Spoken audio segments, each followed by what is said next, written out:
Welcome students, আমাদের last class ছিল meiosis division. আমরা মেটাফেজ 1 পর্যন্ত পড়েছিলাম। অ্যানাফেজ 1 পরবর্তী দশা, ওখান থেকে আমরা স্টার্ট করছি আজকে। নিশ্চয়ই গত দিনের ক্লাসে যা যা আলোচনা হয়েছে তোমাদের সব কিছু বোধগম্য হয়েছে। আজকে আমরা গত দিনের ক্লাসের এবং আজকের ক্লাস মিলিয়ে লাস্টে কিছু কোশ্চেন তোমাদেরকে জানানো হবে, যে কোশ্চেনগুলো খুবই ইম্পর্টেন্ট হবে পরীক্ষার জন্য। অ্যানাফেজ 1 কী হয়? অ্যানাফেজ 1-এ প্রথমেই যেটা হয়, হোমোলোগাস ক্রোমোজোমগুলো পরস্পর থেকে আলাদা হয়ে যায়। দ্যাট মিনস টার্মিনালাইজেশন কমপ্লিট হয়ে যায়, সেন্ট্রোমিয়ার পর্যন্ত আলাদা হয়ে যায়। সো অপত্য ক্রোমোজোম তৈরি হয় এবং অপত্য ক্রোমোজোমগুলি মেরুর দিকে চলতে শুরু করে। আমরা মেটাফেজ দশা বা মাইটোসিসের অ্যানাফেজ দশা পড়ার সময় সেই ঘটনাটা জেনেছিলাম। ক্রোমোজোমাল মুভমেন্ট হয়, অ্যানাফেজিক মুভমেন্ট হয়। দেন টেলোফেজ 1, সেখানে অবশ্যই দুই মেরুতে থাকা অপত্য ক্রোমোজোমগুলোর বাইরে নিউক্লিয়ার এনভেলপ পুনরায় ডেভেলপ হয়, নিউক্লিয়াসের ভেতরে নিউক্লিওলাস পুনরায় আবির্ভাব হয়, সাইটোকাইনেসিস সম্পন্ন হয়। সাইটোকাইনেসিস সম্পন্ন হওয়ার মানেই হচ্ছে একটা কোষ থেকে দুটো কোষ হয়ে গেল।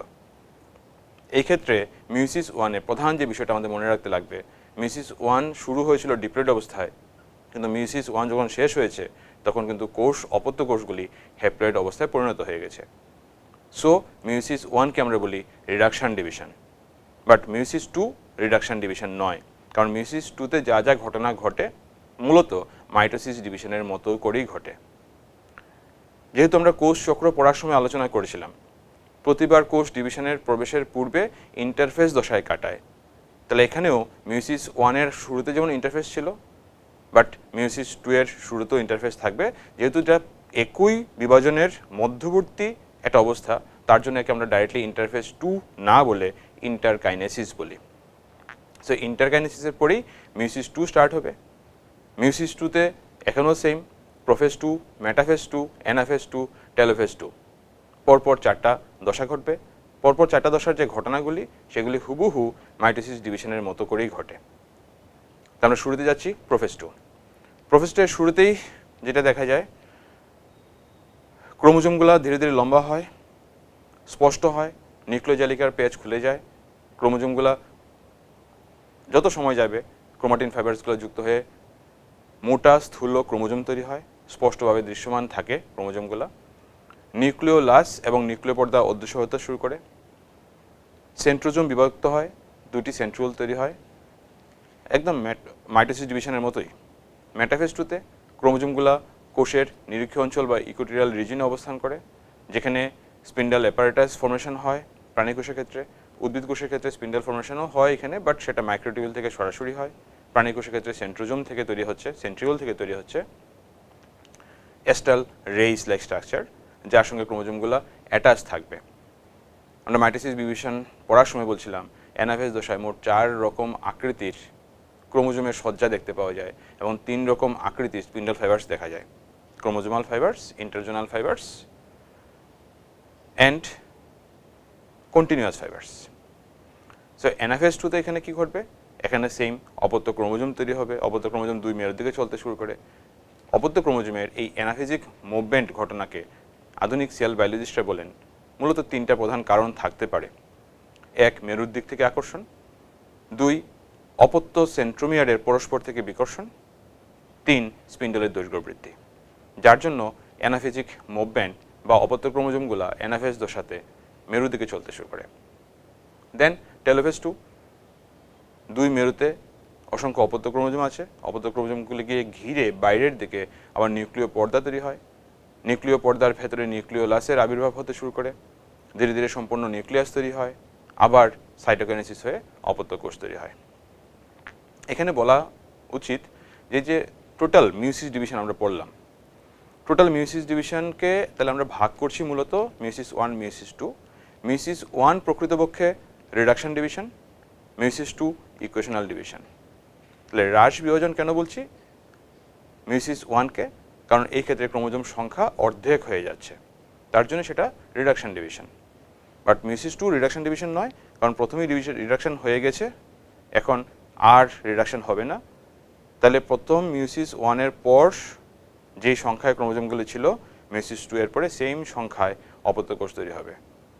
মাইটোসিস ডিভিশনের ক্ষেত্রে একটা মাতৃকোষ বিভক্ত হলে 2টি অপত্য কোষ তৈরি হতো, কিন্তু মিওসিসের ক্ষেত্রে একটা জনন মাতৃকোষ বিভক্ত হলে 4টা জনন কোষ তৈরি হয়।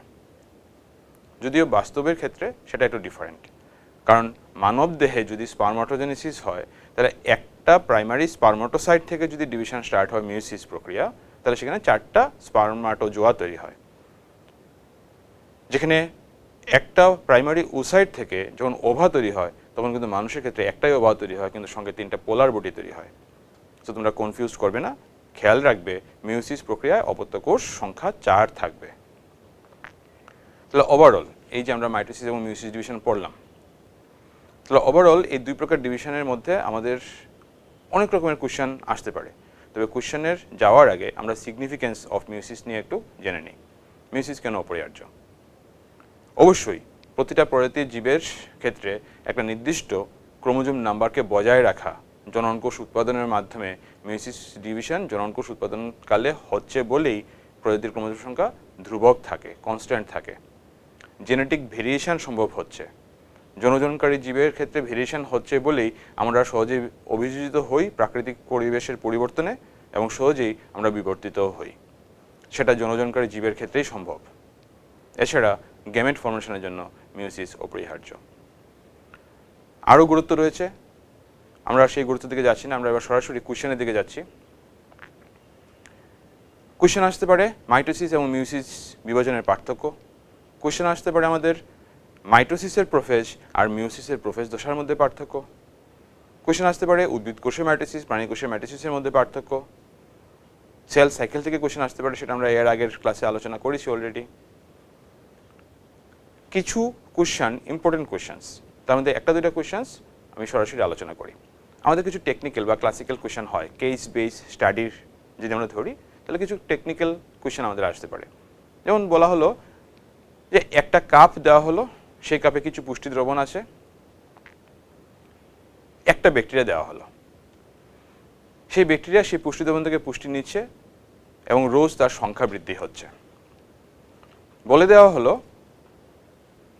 যে যে ব্যাকটেরিয়াটা রাখা হয়েছে পাত্রে, সেই ব্যাকটেরিয়াটা মোটামুটি প্রতিদিন ডাবল হয়ে বাড়তে থাকে সংখ্যা। তাহলে একটা হিন্টস দিল প্রতিদিন ডাবল হয়। সেকেন্ড হিন্টস দিল যে কাপটা ব্যাকটেরিয়া দ্বারা 30 দিন লাগলো কাপটা হাফ হতে, তাহলে কতদিন লাগবে কাপটা সম্পূর্ণ ভর্তি হতে? অথবা 30 দিন লাগলো কাপটা সম্পূর্ণ ভর্তি হয়ে গেছে, তাহলে কততম দিনে কাপটা অর্ধেক ছিল? এই জাতীয় কোয়েশ্চেন কিন্তু আমাদের টিবিজেই বা নিট পরীক্ষায় আসে। বুদ্ধির প্রশ্ন, কোনো ক্যালকুলেশন নেই এখানে। বলা হলো ব্যাকটেরিয়া প্রতিদিন ডাবল হয়ে সংখ্যায় বাড়ছে, তাহলে যেদিন অর্ধেক ছিল তার পরের দিন ফুল হয়ে যাবে। যেদিন কাপটা অর্ধেক ছিল, প্রতিদিন যদি সংখ্যা ডাবল হয়, তাহলে যেদিন কাপটা অর্ধেক ছিল তার ঠিক পরের দিন কাপটা ফুল হবে। তাহলে 30তম দিনে যদি ওই কাপে ব্যাকটেরিয়ার সংখ্যা অর্ধেক ভলিউম পর্যন্ত হয়ে থাকে, তাহলে অফকোর্স 31 ডেজ কাপ ভর্তি হয়ে যাবে। অথবা যদি বলা হয় 30 দিনে কাপটা ভর্তি হয়ে গেছে, তাহলে কততম দিনে অর্ধেক ছিল, তাহলে ঠিক তার আগের দিন অর্ধেক ছিল। আমার আর ব্যাক ক্যালকুলেশন দরকারই নেই, কত সংখ্যায় ব্যাকটেরিয়া আছে, ব্যাকটেরিয়ার সংখ্যা কীভাবে কাউন্ট করব, সেগুলি কাউন্ট করা দরকার নেই। সেটা বুদ্ধির প্রশ্ন, কারণ প্রথম লাইনেই হিন্টস দিয়েছে যে প্রতিদিন ব্যাকটেরিয়ার সংখ্যা ডাবল হয়। সেল ডিভিশনের কোয়েশ্চেন আমাদের কোয়েশ্চেন আসতে পারে। আমরা বললাম যে মিওসিস ডিভিশন প্রক্রিয়ায় একটা মাতৃকোষ বিভক্ত হলে 4টা অপত্য কোষ তৈরি হয়। তাহলে একটা মাতৃকোষ বিভক্ত হলে 4টা অপত্য কোষ যদি তৈরি হয়, আমাদের ক্রোমোজোম সংখ্যা 46, সো ডিভাইড করছে অপত্য কোষে ক্রোমোজোম সংখ্যা 23। কিন্তু এমন কোনো যদি জীব হয় যে জীবে দেহ মাতৃকোষে ক্রোমোজোম সংখ্যা 46-এর পরিবর্তে 45 আছে, তাহলে সেই ক্ষেত্রে অপত্য কোষের ক্রোমোজোম সংখ্যা কত হবে? তো নিশ্চয়ই 22.5 এরকম করে তো আমরা আনসার বলতে পারবো না, কারণ ক্রোমোজোম একটা ইন্ডিভিজুয়াল ক্রোমোজোম, সে নিজে একটা পূর্ণতা সংখ্যা। তখন সেই জাতীয় কোশ্চেনের ক্ষেত্রে আনসার অলওয়েজ হবে, আমরা সরাসরি 2 দিয়ে ভাগ করলে যে মানটাকে পাচ্ছি, 0.5 দুটো কোষে কম, 0.5 দুটো কোষে বেশি। যেমন এক্সাম্পল এটাই বলছি, 45 যদি দেহ মাতৃকোষের ক্রোমোজোম সংখ্যা হয়, তাহলে অর্ধেক হলে 22.5, দ্যাট মিনস দুটো কোষে 22 নাম্বারস ক্রোমোজোম, দুটি কোষে 23 নাম্বারস ক্রোমোজোম। এই যে জেনেটিক রিকম্বিনেশনের কথা বলছিলাম, টার্মিনালাইজেশনের কথা বলেছি, প্যাকাইটিন ডিপ্লোটিন ডায়াকাইনেসিস দশা চলাকালে। এই দশাগুলি চলাকালে যদি টার্মিনালাইজেশন সম্পূর্ণ না হতো আর অপত্য ক্রোমোজোম যদি পরস্পর আটকে থাকতো, তাহলে আরেকটা জিনিস ঘটে, নন ডিসজাংশন। তার জন্য অপত্য কোষের ক্রোমোজোম সংখ্যা বাড়তে পারে। যেমন মানুষের ক্ষেত্রে ট্রাইজোমি 21, আমাদের 21তম ক্রোমোজোম আছে দুটো, এক জোড়া, কিন্তু কোনো কারণে কোনো একজন ব্যক্তিতে গ্যামেট ফর্মেশনের ত্রুটির কারণে স্পার্ম কিংবা ওভা, ত্রুটিটা বাবা বা মা যে কোনো একজনের দেহে হয়েছে, তাহলে স্পার্ম কিংবা ওভা যেখানে 21তম ক্রোমোজোম একটার পরিবর্তে দুটো চলে এসছে নন ডিসজাংশনের জন্য। এবার এই স্পার্ম যখন ওভাকে ফার্টিলাইজ করলো, স্বাভাবিক ওভাকে ফার্টিলাইজ করলো, তাহলে 21তম ক্রোমোজোম হয়ে গেল 3টা। তার জন্য ওই শিশুদের কিছু লক্ষণ তৈরি হয় যেগুলোকে আমরা বলি ডাউন সিনড্রোম। সিমিলারলি জনন কোষ উৎপাদনকালে যদি জনন ক্রোমোজোমের, দ্যাট মিনস অ্যালোজোমের মধ্যে সেই ঘটনাটা ঘটে থাকে, সেটা আবার এগেইন স্পার্মাটোজেনেসিস অর ওজেনেসিস চলাকালে যে কোনো একজনের দেহে সমস্যাটা হয়েছে, তাহলে এবার অ্যালোজোমের সংখ্যা বাড়তে পারে। আমাদের মানুষের মধ্যেই কিছু মানুষ হয় যাদের অ্যালোজোম দুটোর পরিবর্তে 3টা থাকে বা 4টা থাকে, XXY অবস্থা, আমরা বলি ক্লাইনফেল্টার সিনড্রোম। সাধারণভাবে আমরা যে মানুষদেরকে হিজড়া বলে চিনি, ক্লাইনফেল্টার পেশেন্ট। অথবা টোটাল ক্রোমোজোম নাম্বার বেড়ে 47 বা 48 হয়ে গেল। তাহলে এই যে কোয়েশ্চেনগুলো, এই টাইপের কোয়েশ্চেনগুলো আমরা হয়তো বা ক্লাইনফেল্টার, টার্নার সিনড্রোম, ডাউন সিনড্রোম এগুলি ক্লাস 12-এর জেনেটিক্স চ্যাপ্টার পড়ার সময় পড়বো। বাট এই যে সিনড্রোমগুলি তৈরি হচ্ছে তার মূল ধারণা কিন্তু মিউসিস 1-এর মধ্যেই রয়েছে। সো আমাদের স্ক্রিনে অনেকগুলি কোয়েশ্চেন্স দেওয়া আছে। আমাদের কোয়েশ্চেন আসতে পারে যে কোষ চক্রের সবচেয়ে দীর্ঘতম দশা কোনটা। আমাদের কোয়েশ্চেন আসতে পারে আমরা কোন রঞ্জক দিয়ে ক্রোমোজোমকে রঞ্জিত করতে পারি যার জন্য মাইক্রোস্কোপে আমরা ক্রোমোজোমকে সহজে দেখতে পারবো। আমাদের কোয়েশ্চেন আসতে পারে আমাদের মানব দেহের বা যে কোনো অন্য জীবের দেহের কোষে কিংবা কোনো উদ্ভিদের দেহের কোষে কোন কোষের মাইটোসিস ঘটে বা কোন কোষের মিউসিস ঘটে। অথবা এমসিকিউতে সরাসরি কিছু কোষের নাম দিয়ে দিল, কোষের নাম দিয়ে বলল যে এখানে কোন কোন কোষের ক্ষেত্রে মিউসিস ডিভিশন দেখা যায় বা কোন কোষে মিউসিস ডিভিশন দেখা যায়, বা select the odd once.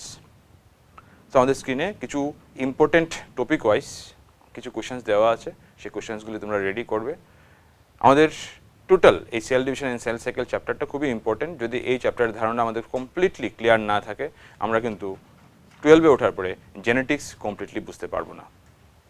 So hope আমাদের এই লাস্ট ক্লাসগুলোতে 4টা ক্লাসে total cell cycle and cell division তোমরা সম্পূর্ণ বুঝে গেছো।